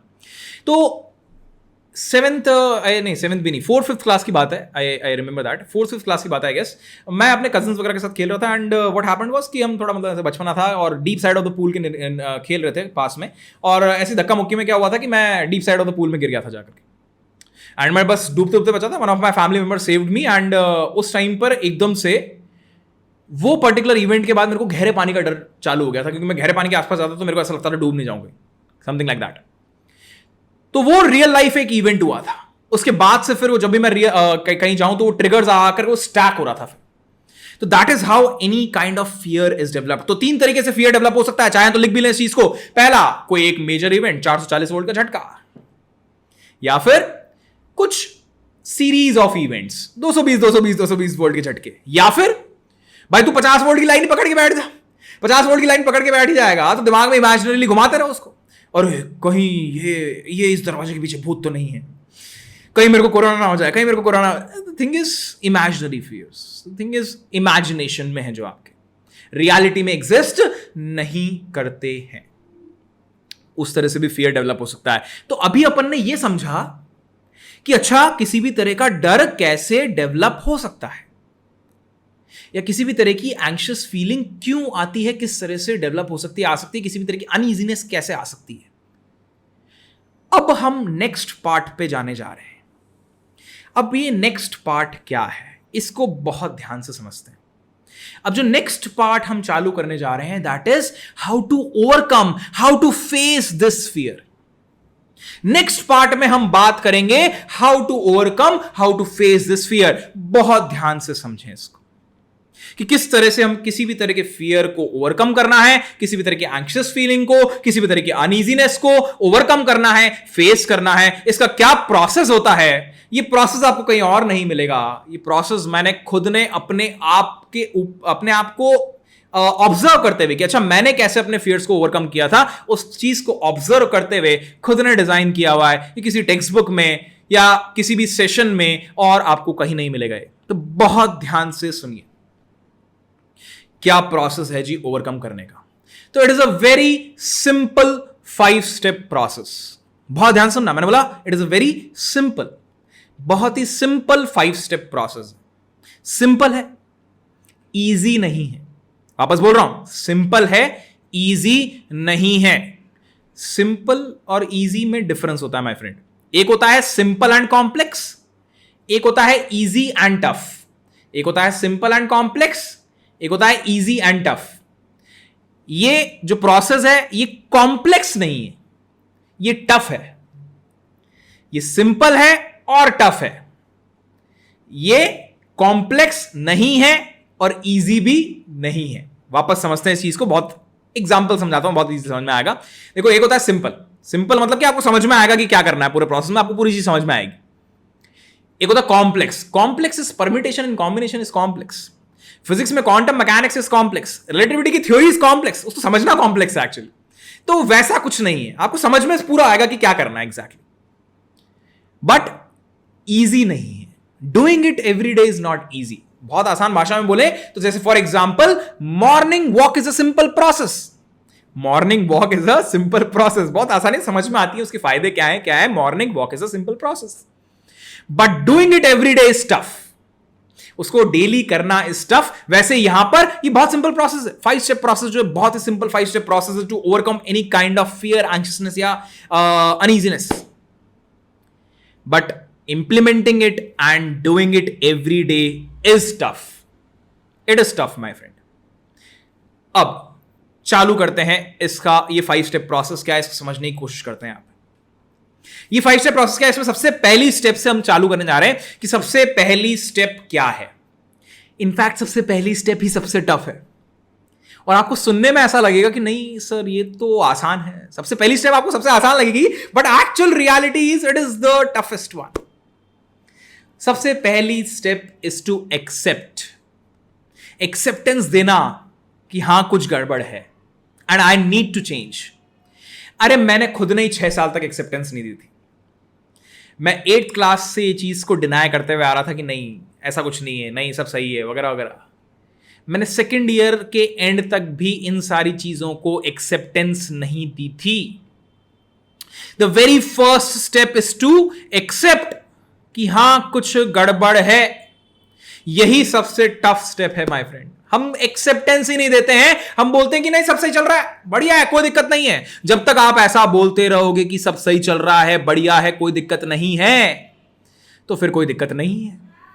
And people try to run, people छोड़ो, मैं खुद अपनी बता दूं कि मैं अलग अलग रास्ते ढूंढता था कि नहीं यार इस तरह से पीस ऑफ माइंड मिल जाएगा, योगा कर लेंगे, कहीं घूमने चले जाएंगे, फॉर एग्जाम्पल ड्रिंक कर लेंगे, कुछ भी कर लेंगे, XYZ अलग अलग तरह के हर पैत्र अपना करके देख लिए थे, मगर एक्सेप्टेंस नहीं दी थी उस चीज को कि हां भाई दिमाग में कहीं ना कहीं स्टेबिलिटी नहीं है, पीस ऑफ माइंड नहीं है। उस चीज को एक्सेप्टेंस ही नहीं दी थी। इट्स टफ बिकॉज, और जिस तरह की हमारी सोसाइटी हो गई आज के टाइम में, अगर आप ऐसा बोल दो बाहर जाकर के कि हाँ यार I am feeling like I need that, मेरे को वो पीस ऑफ माइंड फील नहीं हो रहा है वगैरह वगैरह, तो उसमें कई लोग जज भी करने लग जाते हैं। तो the thing is it's tough, acceptance देना ही टफ है। ये चीज ध्यान रखना, ये जब भी एक्सेप्टेंस आप दोगे इट विल बी 100% एक्सेप्टेंस। इसमें कोई वो डिटॉल के जैसा वो नहीं चलता कि 99.99% तो एक्सेप्टेंस दे दिए सर, बट वो क्या होता है 0.01% टाइम्स ना हमें ऐसे दिमाग में आ जाता है कि हाँ ठीक है अभी थोड़ा और झेल लेंगे। तो जब तक आपके दिमाग में ऐसा ना कि थोड़ा और झेल लेंगे, तो फिर अभी वो एक्सेप्टेंस दी नहीं है एक्चुअली। क्योंकि मैंने भी बहुत बार बीच में ऐसा होता था कि हाँ यार ठीक है चलो आप बताओ क्या आपका क्या तरीका है, मैं सुन लेता था बट उनको उस काम को करता नहीं था। क्यों? क्योंकि मैंने एक्सेप्टेंस दी नहीं थी कि हाँ एक्चुअल में कोई गड़बड़ है। So I was just trying to run away from that particular feeling कि नहीं यार ऐसा नहीं चाहिए, ये दुख दर्द कष्ट नहीं चाहिए, नहीं चाहिए, नहीं चाहिए, और मैं उसको कंटिन्यूसली भाग रहा था, मैं उसको फेस ही नहीं कर रहा था, और मैं एक्सेप्टेंस दे ही नहीं रहा था उस चीज को कि हाँ वो रियलिटी है। I was trying to run away from that particular reality कि नहीं ये नहीं चाहिए, नहीं चाहिए, नहीं चाहिए करके मैं उस पर्टिकुलर रियलिटी से दूर भाग रहा था। तो the very first step is to accept. यहां एक्सेप्टेंस किस चीज को दे रहे होंगे आप? फियर को दे रहे होंगे? नहीं नहीं, आप सिम्टम्स को एक्सेप्टेंस दे रहे होंगे माय फ्रेंड। सिम्टम्स माने कि अच्छा you feel uneasiness in a particular situation, या आपको ये चीज सुन लेते हो तो आपका माइंड वहां पर कहीं ना कहीं एंग्शियस फील करने लग जाता है, कुछ ऐसी चीजें होती हैं तो the thing is you are giving the acceptance to these symptoms कि हां ऐसा कुछ मेरे साथ होता है, मेरा मन अशांत हो जाता है, ये बात आप मानते हो and you want to change that particular thing about yourself. आप उसको अपने बारे में वो चीज आप चेंज भी करना चाहते हो, दैट इज गिविंग एक्सेप्टेंस. अगर आप अभी चेंज ही नहीं करना चाहते अपने आप को, यू आर लाइक हाँ ठीक है ऐसा होता है थोड़ा बहुत, कई बार ऐसा होता है, फिर मैं ये कर लेता हूं, फिर मैं गाने सुन लेता हूं एंड आई एम नॉर्मल. तो भाई ठीक है भाई, तू नॉर्मल है, फिर तूने अभी तक एक्सेप्टेंस नहीं दी है. Simple as that. तो अगर आपने एक्सेप्टेंस दे दी है तो आपके अंदर से खुद से आएगी कि अच्छा this is not what I want, this is not how I want to live my life and I want to change how I am living my life right now. मेरे को पीस ऑफ माइंड चाहिए. अब चाहिए तो फिर चाहिए, उसमें कोई ये नहीं है, कंडीशंस अप्लाइड नहीं है कि अच्छा नहीं अभी थोड़ा तो चल जाएगा, कोई दिक्कत नहीं है. तो अगर थोड़ा चल जाएगा ना तो फिर चला लो वाली बात. फिर this is not the right time you are watching this session. तो अगर आपको ऐसा हो गया है अपने लाइफ में कि भाई अब हो गया, मेरे साथ भी ऐसा ही हुआ था. सेकेंड ईयर के एंड तक 6 साल 7 साल किसको बोलते हैं, 8th 9th 10th 11th 12th first year second year 7 साल 7 years. 7 साल से उसी तरह की चीजों को दिमाग में घुमाते रहे, इतना ज्यादा पक गया था. हर अलग अलग तरह की चीजें ट्राई करके देख ली कि अरे यार ठीक है, टीवी सीरीज देख ली पूरे पूरे दिन भर, क्या पीस ऑफ माइंड मिलेगा, मूवीज देख कर देख ली, ये करके देख लिया, वो करके देख लिया, बाहर घूम करके आ गए. ड्रिंक करना भी स्टार्ट कर दिया था उस टाइम पे मैंने, तो ड्रिंक करके देख लिया, कुछ नहीं हो रहा, वो पीस ऑफ माइंड कहीं मिल नहीं रहा. हर काम करके देख लिया, पीस ऑफ माइंड नहीं मिल रहा था. फिर जाके मैं तो ये कहूंगा कि मैंने तो एक्सेप्टेंस भी नहीं छोड़ा, मैं तो सरेंडर किया था. आई सरेंडर्ड कि मैंने कहा अब आप बताओ क्या करना है, क्योंकि मेरे को और झेला नहीं जा रहा है वो पीस ऑफ माइंड. अब मेरे को चाहिए, मेरे को और झेला नहीं जा रहा. मैं जितने हाथ पैर मारने थे मार चुका हूं, अब आप बता दो क्या करना है, वो मैं करने को तैयार हूं. तो उस तरह से जब आप सरेंडर करने के लिए, एक्सेप्टेंस देने के लिए तैयार हो जाओ, that is when you are ready to actually move forward in this path of spirituality. Surrender चाहिए माय फ्रेंड. वहां पे वो सरेंडर बहुत इंपॉर्टेंट है, वो एक्सेप्टेंस बहुत इंपॉर्टेंट है कि हाँ भाई कुछ गड़बड़ है मेरे साथ, और मैं जिस तरह से सोच रहा हूं, जिस तरह से मैं अपनी लाइफस्टाइल को जी रहा हूं, मैं अपनी लाइफ को जी रहा हूं, जिस तरह का मैं माइंडसेट रख रहा हूं उसमें कुछ गड़बड़ है and I have to change that mindset. The thing is that is the very very very very first step to accept कि हां कुछ गड़बड़ है, सिम्टम्स को एक्सेप्टेंस देना. अब आती है सेकेंड स्टेप. सेकेंड स्टेप पे जाते हैं. Second step is to identify that fear कि अच्छा ये अगर डर है तो है किस चीज का. तो आइडेंटिफाई करना होता है हमें फियर को कि ये फियर अगर है तो है किस चीज का. We need to identify that fear. अब आइडेंटिफाई कैसे करें जी? तो जैसे फॉर एग्जाम्पल मैं अपना बताता हूं आपको कि जैसे फॉर एग्जाम्पल मेरे साथ ऐसा था कि 8th स्टैंडर्ड में जो एक पर्टिकुलर इवेंट हुआ, तो उसमें तो ऐसा हुआ कि ठीक है आई वॉज लाइक कि नहीं मेरे को ये ऐसे इस तरह का दुख दर्द कष्ट चाहिए नहीं करके इस तरह से डिनाई कर दिया उस चीज़ को. बट उस टाइम मेरे को ये चीज़ समझ में नहीं आई थी कि अच्छा मेरे को एक्चुअल में फियर ऑफ बीइंग अलोन था. तो धीरे धीरे जब मैंने एनालाइज किया, तो एनालाइज करते हुए जैसे जैसे आगे बढ़ा तो बिहेवियर को ऑब्जर्व किया, तो मेरे बिहेवियर में इस तरह का ऐसा था कि मेरे माइंड में एक थॉट चलता था कि यार वो भी क्यों आया था, चलो वो भी मैं आपके साथ शेयर कर देता हूँ. द थिंग इज इसको थोड़ा सा बहुत ध्यान समझने की कोशिश करना. व्हाट हैपेंड इज कि 11th स्टैंडर्ड में I lost one of my very close family members 11th standard में, and he actually committed suicide. और उसके बाद से घर में एक पर्टिकुलर थॉट रहता था, इन द सेंस बातें चलती थी घर में कि that happened because of his better half, मतलब काइंड ऑफ उनकी वजह से, उनकी वाइफ की वजह से ऐसा रहा. मतलब कुल मिला के इस तरह की बातें कहीं ना कहीं उठती थी. अब द थिंग इज उस तरह का थॉट एक 11th क्लास के बच्चे के दिमाग में जब जाता है, और मैं इतना ज़्यादा अवेयर भी नहीं था उस टाइम पे, तो माइंड में जब उस तरह के थॉट्स जाते हैं तो व्हाट हैपेंस इज कि एक माइंड में एक पर्टिकुलर चीज़ आई थी मेरे उस टाइम पे कि नहीं यार वो जो लाइफ पार्टनर है उसका सही होना कितना ज़रूरी है, अदरवाइज इस एंड तक भी इंसान जा सकता है. उस तरह का एक थॉट माइंड में आ गया था. एंड इस थॉट के चलते आई वॉज ऑन मतलब एक खोज में निकल गया था मैं कि उस सही लाइफ पार्टनर की खोज में, उस सही लाइफ पार्टनर की खोज में निकलते हुए मैंने ये देखा ही नहीं कि मैं अपनी कैसी बैंड बजाया जा रहा हूं, अपनी हेल्थ की, अपने माइंडसेट की, ये चीज़ देखी नहीं, अवेयर ही नहीं था। 11th-12th स्टैंडर्ड, मतलब ठीक है, बच्चा अवेयर ही नहीं, बेसिक अवेयरनेस ही नहीं। So that's how it started.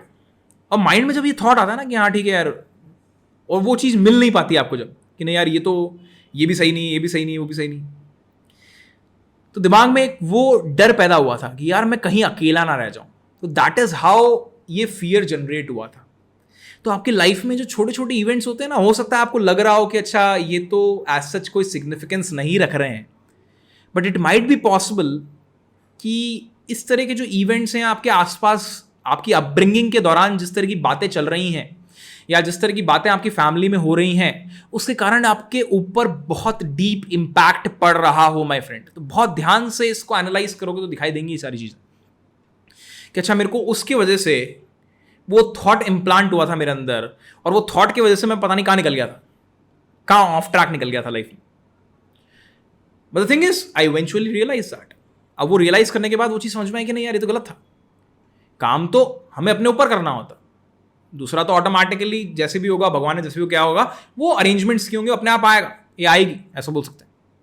तो थिंग इज यहां पर ये बात समझने में चलो ठीक है टाइम लगा, बट थिंग इज ये फियर क्या था, फियर किस चीज का था? फियर उस चीज का नहीं था कि रिलेशन खराब हो जाएगा तो क्या होगा। फियर एक्चुअल में किस चीज का था कि अगर यार वो सही इंसान मिला ही नहीं, कहीं अकेला तो नहीं रह जाऊंगा। तो it was the fear of being alone. बहुत लोगों को होता है ओवर द टाइम। मैंने जैसे काउंसलिंग करनी चालू करी थी, क्लाइंट्स वगैरह के साथ डील करना चालू किया था, बहुत सारे लोगों को सेम फियर निकल के आया कि उन्हें भी डर है कि अगर वो पार्टनर सही नहीं हुआ तो फिर क्या होगा, और उस डर में वो अपने ऊपर काम करना भूल गए हैं। अनअवेयर रहते हुए बहुत सारे लोग ये गलती कर रहे हैं। जस्ट रिमेंबर आप ऐसा कुछ ना कर रहे हो, just try to see that. तो मैं तो अपना एग्जांपल दे रहा हूं एक बार के लिए। तो थिंग इज ऐसा कुछ हुआ वहां पे। अच्छा, अब इसमें भी अगर बात करें तो दिस वाज समथिंग जिसकी वजह से ये मैंने आइडेंटिफाई किया कि अच्छा this was the fear. Similarly अगर मैं पानी वाले की बात करूं, पानी वाले एग्जांपल की बात करूं, तो पानी वाले एग्जांपल में अगर देखेंगे तो मेरे को गहरे पानी से डर नहीं था। एक्चुअल में गहरे पानी से नहीं डर था। डर किस चीज का था कि वो गहरे पानी में कहीं मैं डूब करके मर ना जाऊं, तो मरने का डर था। तो you need to identify the fear. तो कैसे आइडेंटिफाई करोगे? उस चीज को दिमाग में ला करके कि अच्छा एग्जैक्टली क्या हुआ, किस तरह की सिचुएशंस में आकर के आपको इस तरह का फील होता है। You need to identify that fear. आप आइडेंटिफाई करने के लिए मेरी हेल्प भी ले सकते हो, अपने किसी बहुत क्लोज पर्सन की हेल्प भी ले सकते हो। I will be happy to help. तो थिंग इज इस तरह से आप आइडेंटिफाई करोगे वहां पे। आइडेंटिफाई करने के बाद क्या होगा सर, इसके बाद क्या करेंगे? तो थिंग इज पहला अपन ने एक्सेप्टेंस दी, दूसरा हमने आइडेंटिफाई किया, इसके बाद तीसरा स्टेप आता है। तो third step is to take a learning out of the first event जो हुआ था। कहने का मतलब क्या है सर, क्या बोलना चाह रहे हो? कि जहां से भी ये चीज चालू हुई थी आपकी लाइफ में, थॉट चालू हुआ था, थॉट आया था पर्टिकुलर कि आपको ये पर्टिकुलर इवेंट में या फिर पर्टिकुलर सिचुएशन में आपको एंग्जाइटी फील होती थी, एंक्शियसनेस फील होती थी, अनईजीनेस फील होती थी, कहीं ना कहीं से तो चालू हुई होगी ना। बिकॉज ऐसा होता है कि जब हम बर्थ लेते हैं उस टाइम पे हमारे अंदर दो ही फियर होते हैं, दो ही डर होते हैं। कौन से दो डर होते हैं? एक होता है द फियर ऑफ हाइट्स, ऊंचाई का डर होता है, और दूसरा होता है the fear of loud noises. Loud noise मतलब कि अगर तेज कोई आवाज चिल्ला दे आसपास किसी बच्चे के, आप प्रैक्टिकली करके भी देख सकते हो, मैंने करके देख रखा। तो किसी बच्चे के आसपास जाकर तेज चिल्ला दोगे तो डर जाएगा और डर के मारे रोने लग जाएगा एक्चुअली में। तो you can do that practically करके देख सकते हो उस चीज को। द थिंग इज दो ही तरह के डर होते हैं, एक तो होता है फियर ऑफ हाइट्स और एक होता है फियर ऑफ लाउड नॉइजेस। ये दो तरह के डर से हम जन्म जब लेते हैं तो उस टाइम पे ये दो डर होते हैं। इसके अलावा अगर आपके अंदर, आपके माइंड में किसी भी तरह का और डर है इस टाइम पर, तो वो my friend over the time आपकी अपब्रिंगिंग के दौरान आपके अंदर इनकॉर्पोरेट हुआ है, and that can be removed easily. उसको आप बड़े आराम से रिमूव कर सकते हो। कैसे? तो हमने बोला फर्स्ट स्टेप एक्सेप्टेंस देना, second step identifying the fear, identify करो एग्जैक्टली है किस चीज का डर। Third step is to take a learning from the first event जहां से वो चालू हुआ था। जैसे फॉर एग्जाम्पल मेरे लिए वो था, वो 8th स्टैंडर्ड में एक इवेंट हुआ, मैंने आज तक उससे लर्निंग ही नहीं ली थी। इट्स क्वाइट स्ट्रेंज कि 5-6 साल 7 साल निकल गए थे, मैंने उससे कोई लर्निंग ही नहीं ली थी आज तक। वो माइंडसेट ही नहीं था ना, वो अप्रोच ही नहीं थी उस तरह की, तो उससे लर्निंग लेनी थी। मेरे माइंड में तो वो क्लियर था, एग्जैक्टली मेरे को याद था कि अच्छा इसने ऐसा बोला, उसने ऐसा बोला, फलाने का ना, वो सब चल रहा था, दिमाग में था। तो वहां से लर्निंग लेना बहुत ईजी हो जाता है। कैसे लेनी होती है मैं आपको एक आइडिया देता हूं। इसमें हम एक प्रोसेस का यूज करते हैं, दैट इज कॉल्ड न्यूरो, मतलब इन सेंस परसेप्चुअल पोजिशनिंग। हम न्यूरो लिंग्विस्टिक प्रोग्रामिंग एनएलपी में ये चीज सीखते हैं, दैट इज परसेप्चुअल पोजिशनिंग। बहुत ही आसान भाषा में अगर मैं बोलूं तो एक सिंपली आपको क्या करना है, अपने सामने एक टीवी अज्यूम करना है। मान लो आपसे 10 फीट दूर है वो एक टीवी, अज्यूम करना है 10 फीट दूर आपके रखा हुआ, और उस 10 फीट दूर टीवी पे आपने क्या करना है, अपने आप को उस पूरी सिचुएशन में जो भी आपको याद आ रहा है पिछला। कुछ लोग बोलते हैं कि सर मेरे को तो पहला इवेंट ही याद नहीं आ रहा था, पता नहीं कब हुआ था मेरे साथ ऐसा कुछ। कोई दिक्कत नहीं है, जो भी आपको लास्ट मेमोरी याद आ रही हो उसकी, आप उसको प्रोजेक्ट कर दो उस टीवी पे। जो भी लास्ट मेमोरी याद आ रही हो उस पर्टिकुलर ट्रिगर के अराउंड जो आती है, जिसके वजह से आपको अनईजीनेस फील होती है, जो भी लास्ट मेमोरी आ रही हो उसको सामने प्रोजेक्ट कर दो अपने टीवी पे, इमेजिनरी टीवी पे उसको प्रोजेक्ट कर दो। और उसको प्रोजेक्ट करते हुए एज अ थर्ड पर्सन उसको देखो। एज अ थर्ड पर्सन देखते हुए अब उसमें देखो कि अच्छा आपने क्या बोला, उसने क्या बोला, और सुनो उसको एज अ थर्ड पर्सन। और एज अ थर्ड पर्सन देखते हुए अनबायस्ड वे में उससे एक लर्निंग उठाने की कोशिश करो कि अच्छा इससे मुझे लर्निंग क्या मिल रही है। जैसे फॉर एग्जांपल मेरे केस में मुझे वहां पे लर्निंग मिली थी कि अच्छा उस रिलेशन में वहां पर ट्रस्ट रिस्पेक्ट था ही नहीं। तो द थिंग इज, एक ट्रस्ट और रिस्पेक्ट होना बहुत जरूरी होती है किसी भी रिलेशनशिप में। ये मेरे लिए वहां पे लर्निंग थी, और जैसे ही मैंने वो लर्निंग ली, आज से 5-5.5 साल पहले जब वो मैंने लर्निंग ली, वो दिन है और आज का दिन है माय फ्रेंड। मेरे जितने भी रिलेशंस हैं, भले वो फ्रेंडशिप्स हो गए, किसी भी रिलेटिव्स के साथ रिलेशन हो गए, अपने पेरेंट्स के साथ रिलेशन हो गए, अपने भाई बहन के साथ रिलेशन हो गए, जितने भी रिलेशंस हैं, उन सारे रिलेशनशिप में आई हैव इंश्योर्ड कि ट्रस्ट और रिस्पेक्ट हमेशा रहेगा। ट्रस्ट और रिस्पेक्ट हमेशा रहेगा, ये चीज मैंने वहां पर इंश्योर करते हुए चला हूं। और द थिंग इज, इतने स्मूथली रिलेशंस डीप होते गए ओवर द टाइम कि मतलब जिसकी हद नहीं।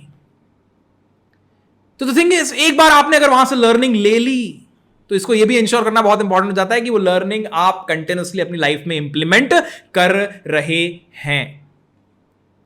तो this is the learning, how you take it as a third person, उसको व्यू करके अपने आप को डिटैच्ड रखते हुए उसको देखो, और डिटैच रखते हुए उसको देखते हुए लर्निंग उठाओ वहां से। That is the thing, you need to do that.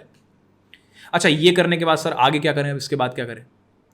अच्छा, कई लोग को एक और डाउट आता है, उसके बाद आगे बढ़ता हूं मैं। कई लोगों को एक और डाउट आता है, सर मैं ये कर नहीं पा रहा हूं। इसमें भी कोई दिक्कत नहीं है, यू कैन टेक हेल्प। इसमें यू कैन टेक हेल्प, आप मेरी भी हेल्प ले सकते हो। आप किसी अपने क्लोज पर्सन के साथ डिस्कस करते हुए, जैसे फॉर एग्जांपल मेरे लिए मेरी चाची थी, मैं चाची के साथ डिस्कस करता था अपनी कि अच्छा ये हो रहा है मेरे को, अभी ऐसे हो रहा है, तो इससे क्या लर्निंग ले सकता हूं, ये इवेंट मेरे साथ ऐसा हुआ था, इससे क्या लर्निंग ले सकता हूं। तो मैं लर्निंग उनके साथ डिस्कस करता था। You can talk to anyone, you can talk to me. आप बात करके उस पर्टिकुलर इवेंट से क्या लर्निंग उठा सकते हो, अगर आपको खुद को समझ में नहीं आ रहा है तो आप बात करो, उसमें कोई दिक्कत नहीं है इसमें। The thing is, third step में क्या करना है, you need to take a learning out of the first event, जहां से ये हुआ था, जहां से चालू हुआ था ये सारी चीजें।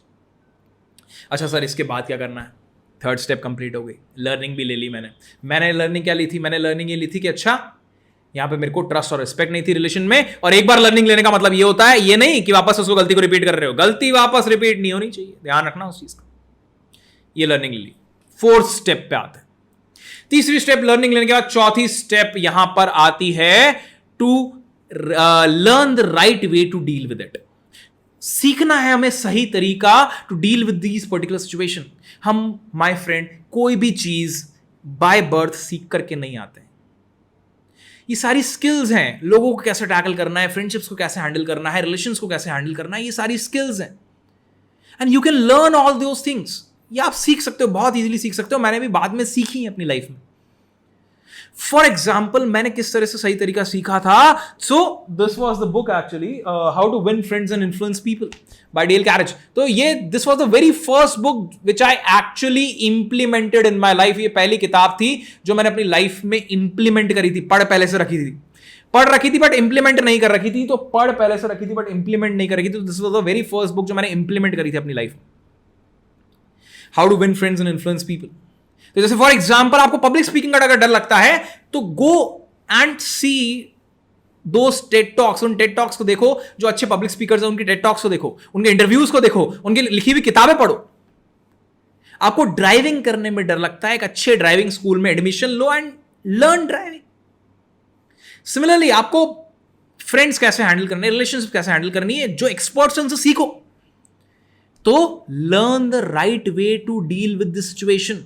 चौथा स्टेप, सीखो कि कैसे सही तरीके से इसको डील किया जा सकता है। तो समराइजिंग द 4 स्टेप्स, क्या क्या हो गए? पहला स्टेप एक्सेप्टेंस देना। सबसे पहला स्टेप क्या है? रिपीट करो मेरे साथ साथ, क्या है? एक्सेप्टेंस देना। हाँ कि भाई ठीक है, मेरे सिम्टम्स को एक्सेप्टेंस देना है अपन, सिम्टम्स को एक्सेप्टेंस देना कि हाँ भाई कुछ गड़बड़ है मेरे जो थॉट प्रोसेस है या करंट लाइफस्टाइल है उसके साथ, and I need to change it. अपनी लाइफ में पीस ऑफ माइंड लाने के लिए I have to change it. ये पहला स्टेप है, एक्सेप्टेंस। दूसरा step, to identify the fear, कि आइडेंटिफाई करोगे एक्चुअल में डर है किस चीज का। तीसरा step, to take a learning from the very first event जो हुआ था। तो take a learning from the very first event by perceptual positioning, उसको एज अ थर्ड पर्सन देखते हुए एक लर्निंग उठाओ वहां से, अनबायस्ड लर्निंग। चौथा step is to learn the right way to deal with it, उसको सही तरीके से डील करना सीखो। अब जैसे ही आपने ये 4 स्टेप्स इंप्लीमेंट करी माय फ्रेंड, वो जो आपने पहली ब्रिक डाली थी ना, पहली ब्रिक, सबसे पहली ब्रिक कि अच्छा ना मेरे को ये नहीं चाहिए करते हो, फियर वाली साइड और फियरलेसनेस वाली साइड, तो मैं फियर वाली साइड में जो पहली ब्रिक डाली थी वो निकल जाएगी वहां से। फियर वाली साइड की पहली ब्रिक वहां से निकल जाएगी। तो क्या सर हमारा डर ओवरकम हो गया? अभी नहीं हुआ, अभी तो पहली ब्रिक निकली है, अभी तो इकट्ठे कर रखी थी ट्रिगर्स के कारण भी। तो क्या सर ट्रिगर्स आना बंद हो जाएंगे? अभी भी ट्रिगर आएंगे, अभी भी वो एंक्शियसनेस वाली फीलिंग आएगी। तो सर फायदा क्या हुआ इस पूरे प्रोसेस का? अरे पहली ब्रिक निकली ना, अभी तक तो तू ब्रिक ऐड किया जा रहा था, अभी पहली ब्रिक निकाली ना, तो फायदा हुआ ना। तो पहली ब्रिक निकली, 4 स्टेप्स करते ही पहली ब्रिक निकल जाएगी। अब सर बाकी ब्रिक्स कैसे खत्म करें, बाकी वो जो ट्रिगर्स के कारण ऐड हुई उनको कैसे खत्म करें? तो उसके लिए आती है 5th step, 5th and the last step. क्या है 5th step? 5th step is to implement the 4 steps onto the triggers जैसे जैसे वो आते जा रहे हैं। आसान भाषा में बोलें तो जैसे जैसे लाइफ में आप आगे बढ़ोगे तो ये ट्रिगर्स और आते जाएंगे, ये आना बंद नहीं होंगे। तो द थिंग इज, जैसे जैसे वो ट्रिगर्स आते जाएं, ये जो पहली 4 स्टेप्स हैं उन ट्रिगर्स पे लगाते जाओ। एग्जाम्पल समझते हैं, कहने का मतलब क्या है। अब जैसे फॉर एग्जाम्पल ये पहली ब्रिक तो निकल गई, अभी के पहली 4 स्टेप्स को इंप्लीमेंट करने में आपको 2-3 दिन का टाइम लगेगा, इससे ज्यादा टाइम नहीं लगेगा। 2-3 दिन में आप सही तरीका क्या था ये सब सारी चीजें माइंड में एनालिसिस करके ढूंढ के कर लोगे, 2-3 दिन में हो जाएगा ये काम। 2-3 दिन में मगर कोई फियर ओवरकम नहीं होता, जैसे वो ओवर टाइम बनता है तो ओवर टाइम ही ओवरकम होता है। इट डिपेंड्स ऑन कि आप how sincerely you are working and like आप कितना अच्छे से काम कर रहे हो अपने ऊपर, it all depends on it.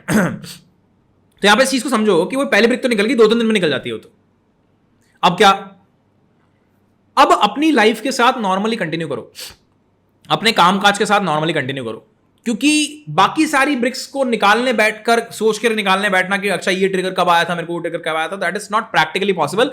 दिमाग का धैर्य हो जाएगा, मैंने करने की कोशिश भी करी थी but it's not practically possible. तो what you do is you continue with your life.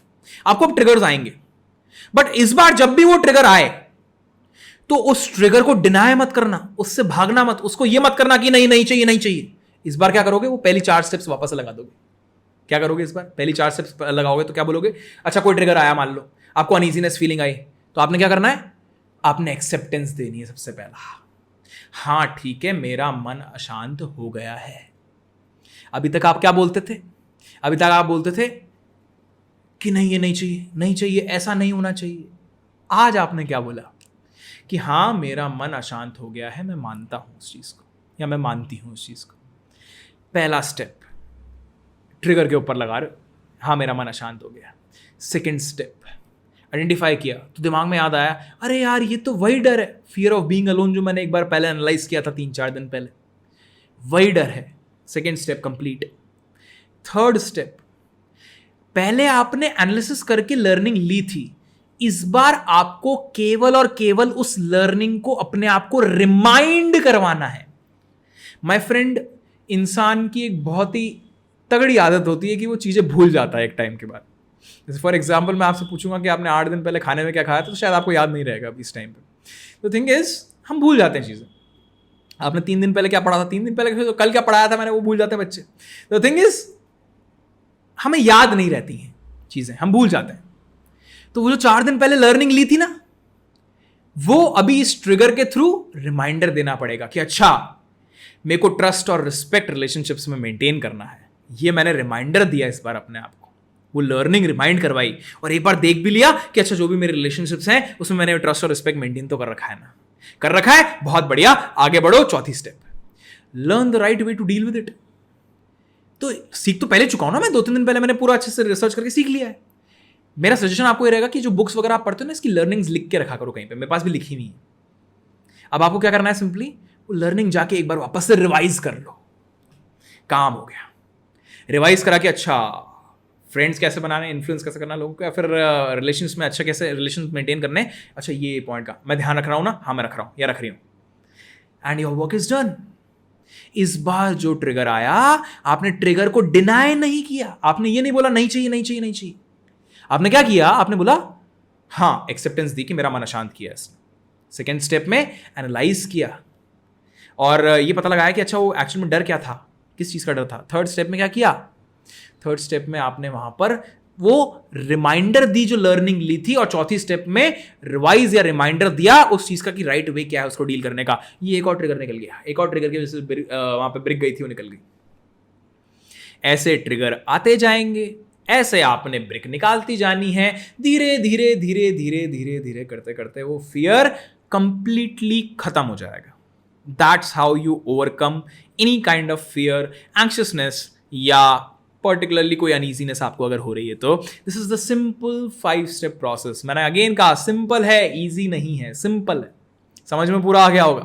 First step acceptance, second step identifying the fear, third step to take a learning from the very first event, fourth step to learn the right way to deal with it, and fifth and the last step is to apply the first 4 steps on the triggers जो life में आगे बढ़ते हुए आ रहे हैं। Difference देखो, समझ में आएगा आपको। पहले आप डिनाई करते थे, अब आप फेस कर रहे हो। That is the difference my friend, and it's life changing, it's really life changing. तो थिंग इज, ये काम हमें करना आज से चालू करना है। That is how you overcome any kind of fear. इसको मैं समराइज कर रहा हूं उस वो वाटर पानी पानी वाले एग्जांपल से, और फिर हम थोड़ा सा और आगे बढ़ेंगे और काफी एक इंपॉर्टेंट डिस्कशन करेंगे। यहां पर एक फीडबैक मैकेनिज्म के बारे में बात करूंगा मैं, जिसमें हमें ये पता चलेगा कि अच्छा कि मैं सही डायरेक्शन में आगे बढ़ भी रहा हूं या नहीं बढ़ रहा। तो वो चीज के बारे में हमें आइडिया लगेगा उसके बारे में। तो I just give you summary through that पानी वाला एग्जाम्पल कि मेरे को पानी वाले एग्जाम्पल से किस तरह से क्या सीखने को मिला था, और उसके बाद फिर आगे बढ़ते हैं थोड़ा सा और बात करेंगे आज वाले सेशन में, और उसके बाद उसको एंड करेंगे आज वाले सेशन को।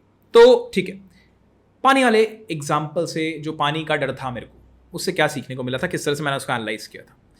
पहला स्टेप एक्सेप्टेंस दी कि हाँ भाई मैं किसी पानी की बॉडी के नियर जाता हूँ या ओशन के किनारे जाता हूँ तो मेरे को थोड़ा डर लगता है, अनईजीनेस से फील होती है। एक्सेप्टेंस दी उस चीज़ को, एंड आई वाज लाइक कि हाँ ठीक है, इसको चेंज करना है, हो गया बात। Second step identifying the fear. तो आइडेंटिफाई किया तो समझ में आया कि अच्छा मेरे को एक्चुअल में पानी का डर नहीं था, गहरे पानी का डर नहीं था, मेरे को डर किस चीज़ का था कि भाई डूब करके मर ना जाऊं। कुल मिलाकर डर उस चीज का था। थर्ड स्टेप आइडेंटिफाई कर दिया फियर को, फिर थर्ड स्टेप में लर्निंग ली, जो पहला इवेंट हुआ था। फिर याद आया कि अच्छा यार वो तो पहले इवेंट में लर्निंग ऐसा कुछ नहीं थी, बचपना था, ऐसा नहीं करना चाहिए था भाई। नहीं आती स्विमिंग तो भाई इसके आसपास मत खेलो स्विमिंग पूल के, और खेलना भी है तो फिर लाइफ जैकेट वगैरह या कुछ ट्यूब वगैरह पहन करके खेलो, ऐसा सिंपल। वो लर्निंग ले ली, वहां से खत्म, बचपना था खत्म, वहीं पर लर्निंग ले ली। Fourth step learn the right way to deal with it. अब learn the right way to deal with it, ये अलग अलग लोगों के लिए अलग अलग हो सकता है, देखना बहुत ध्यान सुनना। मेरे लिए यहां पर learn the right way to deal with it ये था कि भाई अगली बार जब भी पानी के किनारे जाएंगे या फिर ऐसे वाटर बॉडी के किनारे जाएंगे तो लाइफ जैकेट या तो पहन के जाएंगे या ट्यूब पहन के जाएंगे। अब कुछ लोग मेरे से आर्ग्यू कर सकते हैं, नहीं सर आपको तो स्विमिंग सीखनी चाहिए थी, वही सही तरीका होता है। भाई नहीं सीखनी मेरे को, मेरी इच्छा, मेरी मर्जी, मैं कुछ भी करूँ।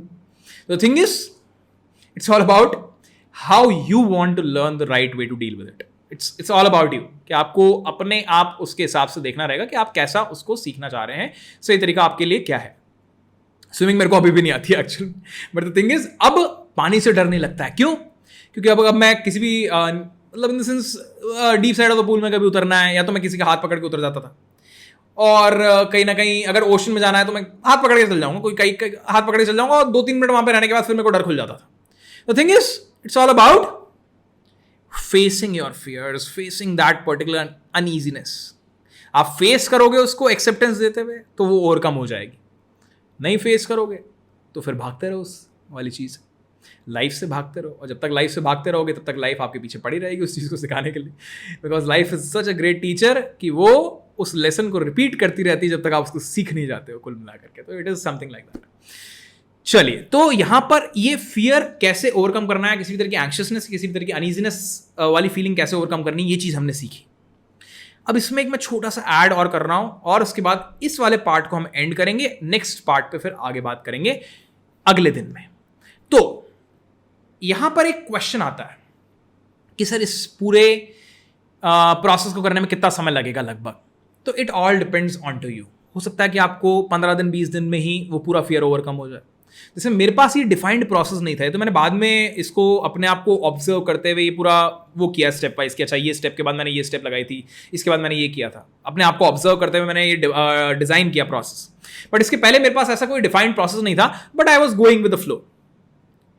तो मेरे को वहां पर 6 महीने के आसपास का टाइम लगा था कि जहां पर मेरे को ये पूरा फियर जड़ से खत्म हो गया था। मेरा फियर ऑफ बीइंग अलोन जो 6 साल में डेवलप हुआ था, 6 महीने के अंदर अंदर खत्म हो गया था। I overcomed it, fear of being alone, by working on myself. The thing is कि सर 6 महीना तो बहुत ज़्यादा टाइम होता है। हमें कैसे पता चलेगा कि हम सही डायरेक्शन में चल भी रहे हैं या नहीं चल रहे? क्योंकि मान लो आपका सेशन अभी मैंने देखा, आपका देख लिया सेशन, और मैंने काम करना चालू कर दिया, और मैं 6 महीने तक काम करते जा रहा हूं, और मेरे को ये समझ में नहीं आ रहा कि भाई मैं सही डायरेक्शन में चल भी रहा हूं या नहीं चल रहा। तो कोई फीडबैक मैकेनिज्म तो होना चाहिए, कोई ऐसा कोई तरीका तो होना चाहिए कि मेरे को पता तो चले कि मैं सही रास्ते पे काम कर भी रहा हूं या नहीं कर रहा हूं। तो कैसे पता चलेगा सर कि मैं सही रास्ते पे काम कर रहा हूं या कर रही हूं? It's quite simple. बहुत ध्यान से समझना है इस चीज को कि कैसे पता चलेगा कि सही रास्ते पे हम काम कर भी रहे हैं या नहीं कर रहे हैं। अगर जब आप आगे बढ़ रहे हो, ये 4-5 दिन में ही समझ में आ जाएगा एक्चुअली। जैसे जैसे आप आगे बढ़ रहे हो वैसे वैसे ये जो ट्रिगर्स आते हैं, या फिर आपको जो एंक्सियसनेस आती है, जो आपको अनईजीनेस फील होती है, अगर इसकी टाइम पीरियड और फ्रीक्वेंसी कम होती जा रही है तो you are on the right track my friend. कहने का मतलब क्या सर, एग्जांपल से समझाओ, ऐसे समझ में नहीं आ रहा। देखो, बहुत ध्यान से समझो। फॉर एग्जाम्पल, मान लो कि यू वर फीलिंग एंग्री, मतलब आपको गुस्सा आता है या फिर आपको अनईजीनेस फील होती है, और किसी भी एक पर्टिकुलर सिचुएशन की वजह से, और ऐसा होता है कि ये महीने में 15 बार हो जाता है। मतलब हर अगले दिन यू आर फीलिंग एंग्शियस या अनईजी, या because of something you are feeling that, मतलब डीमोटिवेटेड, या ऐसा कुछ हो रहा है, हर अगले दिन ऐसा कुछ होता है। और जब भी इस तरह की फीलिंग आती है आपको, तो दिन दिन भर रहती है, मतलब 8-8, 10-10 घंटे वो दिमाग में घूमती रहती चीजें, और इस तरह से रहता है। अगर ऐसा कुछ होता है तो क्या सर ये जो पहली 4 स्टेप्स हमने लगाई, वो पहली 4 स्टेप्स लगाने के बाद ये खत्म ही हो जाएगा पूरी तरह से? नहीं माय फ्रेंड, ये खत्म नहीं होएगा। तो क्या होगा सर? होगा ये कि इसकी टाइम पीरियड और इसकी फ्रीक्वेंसी कम हो जाएगी। कहने का मतलब क्या है सर, थोड़ा आसान भाषा में? आसान भाषा में अगर बोलें, टाइम पीरियड कम होने का मतलब यह है कि पहले जो आपको ये 8-8 घंटे तक रहता था, ये जो फीलिंग थी, अनईजीनेस वाली फीलिंग थी, एंक्शियसनेस वाली फीलिंग थी, 8-8 घंटे तक रहती थी, वो अब 8-8 घंटे तक ना रह करके 6 घंटे तक रहने के बाद एकदम से आपके दिमाग में याद आएगा, अरे अरे अरे यार, वो मास्टर आया था एक, वो बता के गया था, वो high on life with PT करके कोई आया था, वो बता के गया था कि भाई ये सब नहीं करना है, अपने को तो एक्सेप्टेंस दे देनी है, और 5 स्टेप प्रोसेस को बता के गया था। वो एकदम से याद आ जाएगा आपको, 6 घंटे बाद याद आ जाएगा। 6 घंटे बाद यू विल बिकम नॉर्मल, कि ब्रीदिंग एक्सरसाइज वगैरह करने के लिए कुछ बोल के गया था, वो आदमी आया था एक। थोड़ा और काम करना चालू करोगे अपने ऊपर, 6 घंटे की जगह 4 घंटे बाद ही एकदम से याद आएगा। 4 घंटे अभी भी एंग्शियस फील करोगे। द पॉइंट इज वो जो टाइम है वो 8 घंटे से 6 घंटे पहुंच गया, 4 घंटे पहुंच गया, टाइम पीरियड कम होगा। अभी भी 4 घंटा परेशान रहोगे, पर 4 घंटे बाद एकदम से याद आएगा, अरे यार वो मास्टर बता के गया था, एक फिजिक्स वाला मास्टर आया था, वो बता के गया था कि ये ब्रीदिंग एक्सरसाइज वगैरह कर लो, एक्सेप्टेंस दे दो, ये 5 स्टेप प्रोसेस अप्लाई कर लो, हो जाएगा। याद आएगा एकदम से। ये टाइम घट के 4 घंटे से 2 घंटे पे आएगा, 2 घंटे से 1 घंटा, 45 minute, 30 minute, 15 minute, 10 minute, 5 minute तक भी जाएगा, 5 मिनट तक भी जाएगा कि भाई हाँ 5 मिनट बाद एकदम से आपको याद आएगा। 5 मिनट तो परेशान रहोगे अभी भी, 5 मिनट तो वो गुस्से वाली फीलिंग या एंग्शियसनेस वाली फीलिंग आएगी, बट 5 मिनट बाद you will be back to normal. Similarly frequency भी कम होएगी। जो महीने में 15 दिन होता था वो महीने में 10 दिन होगा, महीने में 8 दिन, 5 दिन, महीने में 2 ही दिन, महीने में 1 ही दिन, 2 महीने में 1 बार, 3 महीने में 1 बार, 6 महीने में 1 बार, 1 साल में 1 बार। इस तरह से फ्रीक्वेंसी भी कम होने लग जाएगी माय फ्रेंड। तो अगर आपके जो अनइजीनेस रहने की टाइम पीरियड ऑफ फ्रीक्वेंसी है ये घटना चालू हो गई है, जो कि 5-6 दिन में अगर आप सही तरीके से काम कर रहे हो, सही माइंडसेट के साथ काम कर रहे हो तो होना चालू हो जाएगी। तो अगर ये 5-6 दिन में ही हो गया है होना, तो आप बिल्कुल सही रास्ते पे हो, आगे चलते रहो, ये ऑटोमेटिकली आपका फियर ओवरकम हो जाएगा पूरी तरह से। That is how it is working, that's how beautiful life is, and that's the power of working on yourself. The thing is, अपने ऊपर काम करो, अपने ऊपर टाइम इन्वेस्ट करो, अपने ऊपर काम करो, यू विल इवेंचुअली ग्रो। अब एक और बहुत छोटी सी बात यहां पर मैं करके, यहां पे मतलब है तो बहुत बड़ी बात, पर द थिंग इज बहुत छोटे में उसको समराइज करके एंड कर रहा हूं आज का जो ये सेशन है। उसके बाद नेक्स्ट सेशन में हम मिलेंगे। तो द थिंग इज, मैं इसमें थोड़ा सा आपको आगे वाली स्टेज दिखाने की कोशिश करता हूं। आपको हल्का सा आइडिया लगेगा कि कितना लंबा रास्ता और कितना आगे तक जाना है। ऐसा होगा कि जैसे जैसे आप अपने ऊपर काम करोगे, वैसे वैसे जो टाइम घट के 5 मिनट तक आया है, ये 5 मिनट के बाद और घटेगा, 4 minute, 2 minute, 2 minute, 1 minute, 45 second, 30 second, 15 second, 10 second, 5 second अभी भी परेशान रहोगे, या गुस्से वाली सेंसेशंस आएंगी, फीलिंग्स आएंगी। अरे वो तो आनी है ना। ऐसा हो ही नहीं सकता कि कोई सामने आपके कुछ अब्यूजिव बोल रहा हो या फिर कुछ ऐसा इस तरह का कुछ इवेंट चल रहा हो और उसकी वजह से आपको गुस्सा आए ना।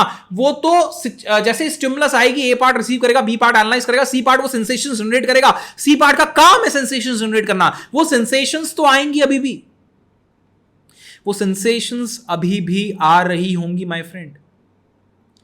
बट अब क्या हो रहा होगा, 5 सेकेंड तक वो सेंसेशंस रहेंगी, 2 सेकेंड तक, 1 सेकेंड तक वो सेंसेशन रहेगी। वो गुस्से वाली सेंसेशन अभी भी आएगी, रहेगी, गुस्सा अभी भी आएगा, वो सेंसेशंस है वो अभी भी आएंगी। बट वो 1 सेकेंड वाले टाइम में होगा ये कि वो आ रही होंगी, आप उनको देख रहे होंगे, आप उनको ऑब्जर्व कर रहे होंगे और वो जा रही होंगी। आप उनको पकड़ के नहीं बैठोगे, उस गुस्से को पकड़ के नहीं बैठोगे, because these sensations also follow the law of impermanence। अरे ये लॉ ऑफ इम्पर्मेनेंस को फॉलो करते हैं। दिक्कत तो यहां है कि हम ये जब जा रही होती है इस तरह से, ये तो खत्म होने वाली है, हम इसको पकड़ के बैठ जाते हैं। अरे इसने मेरे से ऐसे कैसे बोल लिया। अब आप बस ये करोगे कि जैसे आप अपनी ब्रेथ को ऑब्जर्व कर रहे हो, बिल्कुल वैसे ही आप इन सेंसेशंस को भी ऑब्जर्व करने लग जाओगे with the understanding of law of impermanence कि हां ये भी खत्म हो जाएगी। याद करो, जब मैं माइंड के 4 पार्ट्स के बारे में बात कर रहा था तो उसमें मैंने चौथे पार्ट का फंक्शन क्या होता है उसके बारे में बताया था कि अच्छा, 4th part of the mind is responsible for generating a reaction और रिस्पॉन्स। उसमें मैंने एक तीसरा केस लिया था, 3 केस लिए थे, याद करो, अभी बताया था। एक केस लिया था कि मैंने सामने से कुछ अब्यूजिव बोल दिया उसको।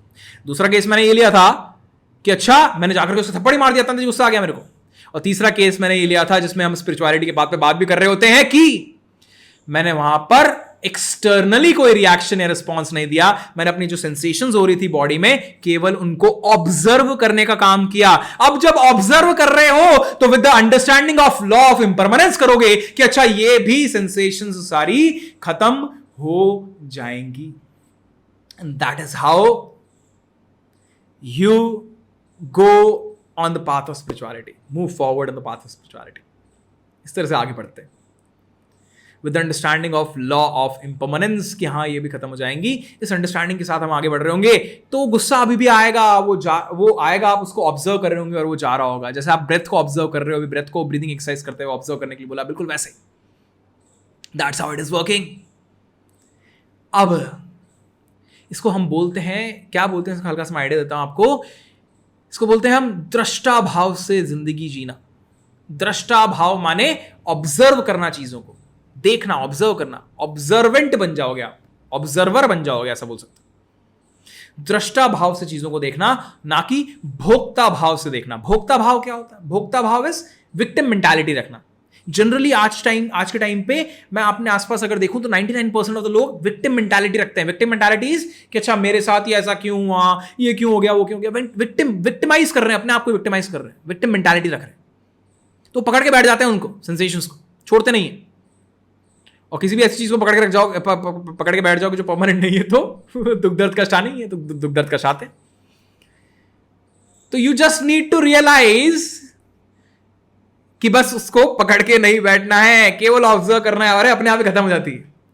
It's something like that. जैसे फॉर एग्जाम्पल, कल जब ब्रीदिंग एक्सरसाइज कर रहे हो तो एक चीज ऑब्जर्व करना, जैसे ये ईचिंग होती है ना, itching it is a sensation. अरे ये अपने आप खत्म हो जाती है, ये अपने आप ही खत्म हो जाती है। जैसे फॉर एग्जाम्पल कहीं मान लो आपको ईचिंग हो रही हो, तो ये ईचिंग हो गई, ये भी लॉ ऑफ इम्पर्मनेंस को फॉलो करती है, ये ऑटोमेटिकली खत्म हो जाएगी। उसको बस अब उसको क्या करना, उसको ऐसे रिएक्शन मत देना कोई भी, अब उसको ऑब्जर्व करना with understanding of law of impermanence. You will see कि वो ऑटोमेटिकली खत्म हो जाएगी, आपको कोई रिएक्शन रिस्पॉन्स देने की जरूरत ही नहीं पड़ेगी वहां। ऐसा होता भी है कई बार कि हमें कहीं ना कहीं ईचिंग हो रही होती है और हम उस पर ध्यान नहीं देते, तो ऑटोमेटिकली खत्म हो जाती है। पकड़ के बैठ जाओगे तो दिक्कत है, रिएक्शन रिस्पॉन्स ही नहीं दोगे कोई दिक्कत नहीं। तो अभी तक हमने क्या सीख लिया, अभी तक हमने हमारा माइंड कैसे काम करता है ये सीखा। एक important statement, our mind and body is completely linked to each other, ये सीखा। फिर एक और इंपॉर्टेंट स्टेटमेंट, सेल्फ अवेयरनेस क्या है? It is the awareness, it is not the awareness of your thoughts, it is awareness of your self, your body, your sensations. ये सीखा। और उसके बाद हमने ये सीखा कि फियर कैसे बनता है, कैसे उसको ओवरकम करना है, उसका 5 स्टेप प्रोसेस, फीडबैक मैकेनिज्म, कैसे आपको पता चलेगा कि आप सही रास्ते पे चल रहे हो, कि टाइम पीरियड और फ्रीक्वेंसी कम होती चल जाएगी जो ये सारी चीजें हो रही हैं, अनईजीनेस आ रही है। और एक हमने लॉ ऑफ इम्पर्मनेंस के बारे में सीखा अभी तक। आगे और डेप्थ में जाएंगे और आगे बात करेंगे। सो स्टे ट्यून्ड और अगले सेशन में बात करते हैं जी। जय श्री कृष्ण।